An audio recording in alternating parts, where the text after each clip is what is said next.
My name is Mike McGarry, Republican Town Chairman, Republican State Central Committeeman from Hartford, Connecticut. Here we are at the Vito's by the Water, a wonderful place in Windsor, Connecticut, just over the line from Bloomfield. We brought the three towns together that are part of the 2nd Senatorial District. As you know, in Connecticut we have senatorial districts. I'm a Republican State Central Committeeman from the 2nd Senatorial District. With all that, it's three towns again: Windsor, Bloomfield, and Hartford. And we brought the candidates together. We have 4 of the 5 tonight. It's more of a meet and greet with a short presentation from each candidate. It's hard for them to get around to all the towns this early. They are, and that's great. All the candidates are out there. I think it's really good that we have a large variety of candidates, all points of view. That's good. That's what a political party should be. There's a lot of excitement this year. Maybe they saw blood in the water. Maybe they think it's their time. Whatever. Got a lot of good candidates, and they're here tonight, and we're glad to have them. And we're glad that you're looking at that, because we think this is a year for change. I just want to come to some of these meetings. I appreciate being invited. It's nice to kind of be at the crux here for Bloomfield and Windsor and Hartford, and to be able to talk to so many of you in this room tonight. Can you hear me okay? Okay. No? How's that? Good. Is that better? Okay, great. You think I know how to do this. But let me tell you a little bit about me. Well, first of all, before I do that, I really want everybody in this room to say yes when I say, are we going to elect Republicans? Yes! Are we going to dump Dodd? Yes! All right. So we all know that we're all about the business of electing Republicans, so we're all going to be part of this group, and I want to do everything I can to help elect Republicans across the state. So let me tell you a little bit about me. I'm a mother. I'm a grandmother. I've been married to my husband Vince for 43 years. We've lived in Connecticut over 30. I've decided to run because I cannot sit on the sidelines anymore while our debt continues to grow and our economy continues to shrink. It is something that has to change. I believe in a free market, free enterprise system. I've grown a business and I've created jobs.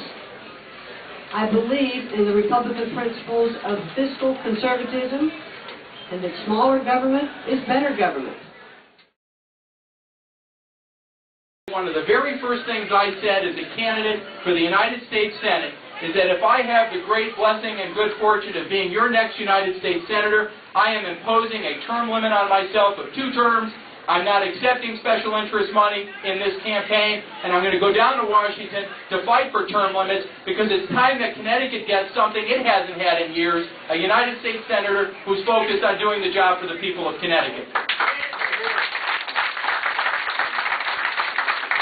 You know, when I consider American history, there is so much that is great about this country. But one of the things that stands out for me is not that we've been a nation that hasn't had problems. Every generation of Americans has had difficult challenges that they've had to solve. Part of what makes America so great and so special is that each generation of Americans has found their unique way at their moment in time in history to solve the problems that they were confronted. Now it's our turn to do the same. I'd like to do it for you and for the people of Connecticut as your next United States Senator, which is why I am so privileged and happy to be here tonight, and which is why ultimately I'm asking for your vote and your support, not just at the convention next May, but in November when we take down Chris Dodd. Thank you all very, very much.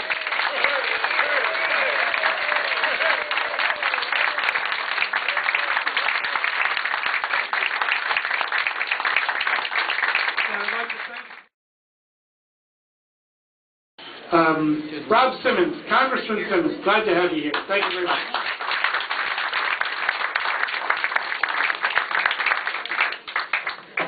Thank you, Mike, and thank you, everybody, for inviting me to come here tonight.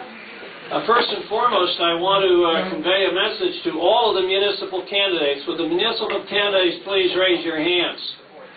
Thank you for your service. Thank you for running for public office this November. And by the way, your success in November builds the foundation for all of us who are running next year.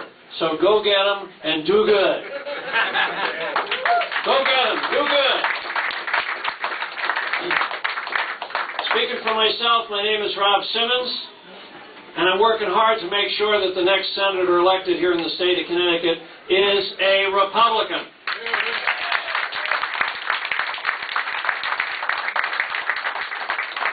While I would hope it would be me, I want to make sure that it's a Republican. And I say that with a full heart towards all the others who are competing for the nomination. Why does Rob Simmons have an interest in running at this race at this point in his career?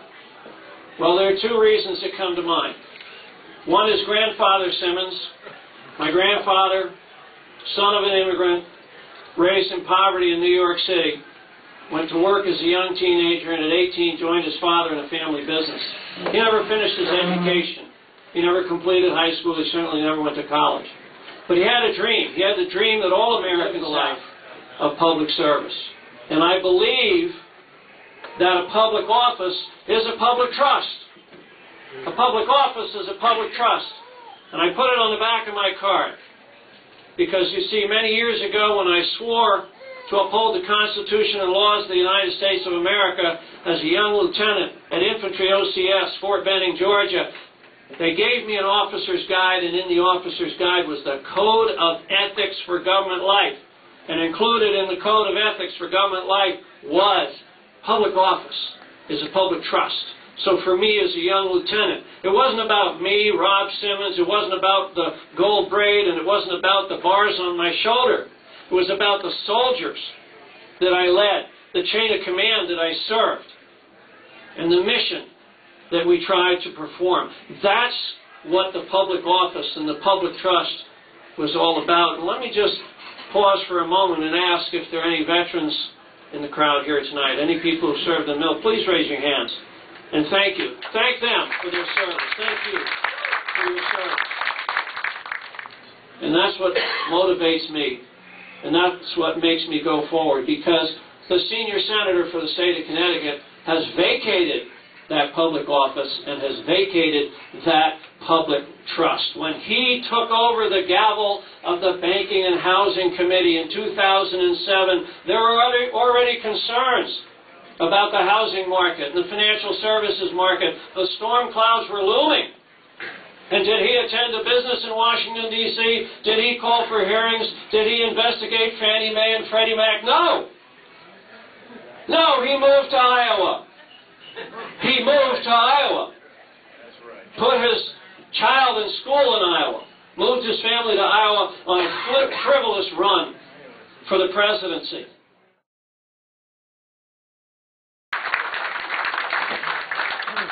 My name's Tom Foley. I also am a candidate for the United States Senate, as if there aren't enough.